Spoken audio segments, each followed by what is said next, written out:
Women and the Elephant.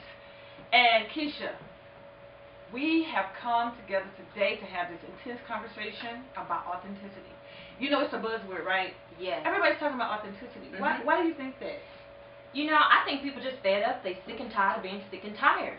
Sick and tired of trying to fake it and measure up to what everybody else says that they should be. You know, this is one of my favorite topics because you remember I shared with you, I took a journey back to authenticity, and I actually have a little short message that I did on my journey back to authenticity. Because when you begin to walk in authenticity, your confidence levels go straight up. There's an anointing that is birthed when you walk in authenticity. There is a confidence and assurance about who you are that the world can see. But even more than that, you begin to express that essence of God that you were meant to express in the world. That part of divinity that's wrapped up in that person called you. And it's so important. You know, Keisha has a seminar even that's called the You Experience. We can't experience the you if you don't know who the you is. Just talk about what you share a little bit about the you experience, because I think that really is centered around authenticity. Yes. You know, I think the hardest part about finding your authentic self is that most people don't even know who they are. They have no earthly idea. And that sounds so simple, right? It does. It sounds so simple. Who am I?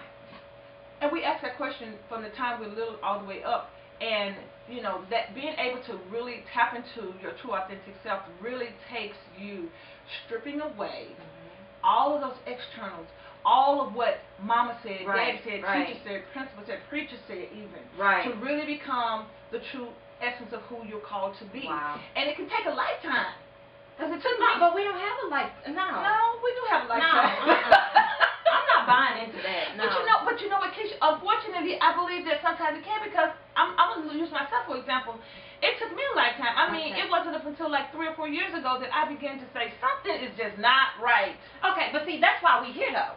We're trying to cut the learning curve. Okay. So for most people, it's taking a long time. But see, we're gonna shorten the learning curve, because I know for me, I'm 25.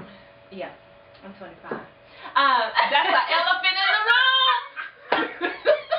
I'm talking about right. That's an elephant in the room. But you know, and honestly, I think what we're trying to do is help you find that authenticity. And the only way you can do that is to tap into your purpose. And there are a couple of things that you can do to do that. One, figure out who you are. And I always tell people, you already know who you are. You know that you know. There's that thing that sits down on the inside of your belly that you just can't not live without, that passion, that thing you know that if you could quit and drop everything today, you would run off and do. You know, and a lot of people are afraid to address that because they don't know how they're going to do it, because they don't have the money, they don't have the time, they don't have the resources, whatever that is. But there are ways that you can tap into that without having all the things that you traditionally think you need. And so, more than anything, I think it's important to tap into that authentic space, is to understand what you were created to do and how you are going to do what you were created to do. And so that's two different things. You know, we struggle all the time with, what is my purpose? But you can't get in purpose if you don't know your authentic self. Thank you. So the journey back to authenticity starts with you, like I said, stripping away all the ideologies, all the social pressures, all the titles, all the educational things, and all of these things are great. But if they are your internal locuses, or they drive you, they're the ones that give you a sense of identity and purpose, then they are false internal compasses. And what I mean by compasses, what does a compass do? Compass leads you, a compass guides you. So if these external things are guiding you, they can fluctuate. You remember we talked about that. They can fluctuate. They come and go. You know, education is good and that's wonderful, but how long is that going to carry you? How long is that going to make you feel good about yourself? Or that that car you drive, or that home you live in, or the job you have? All those things are great, but what happens when they go away?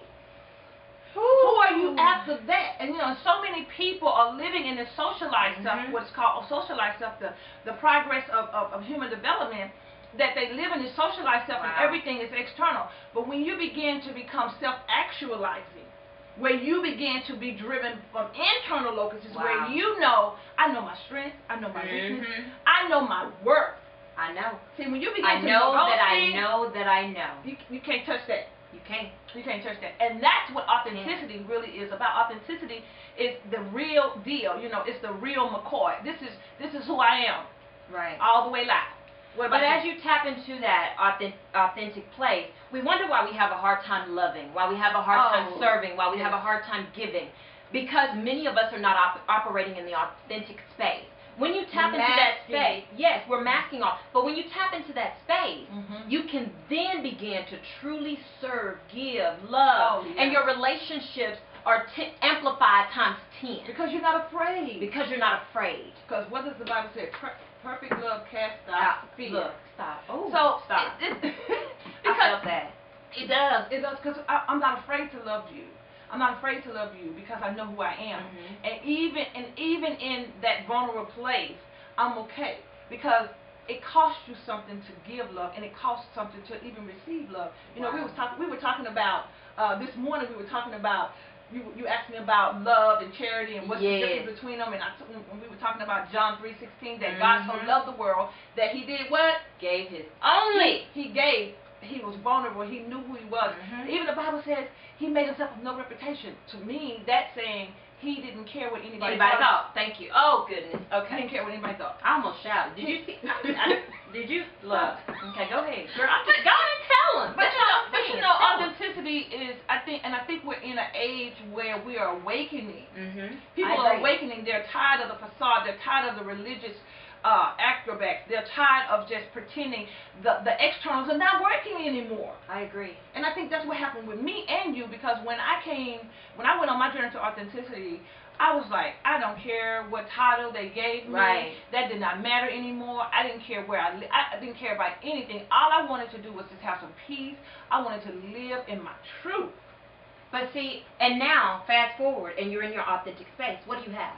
Oh my God, I have peace, number one. Thank you. I have boldness. Thank you. I have an authority. Thank you. That I walk in that is unshakable.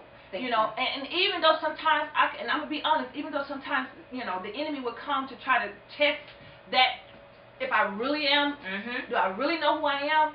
At the end of the day, I do know who I am. And even though that sometimes the enemy tries to test that, there's a confidence and assurance that comes back up and lets me know this is who God says I am. And it really is unshakable. I say shakable, it's really not shakable. It is unshakable. Right. Yeah.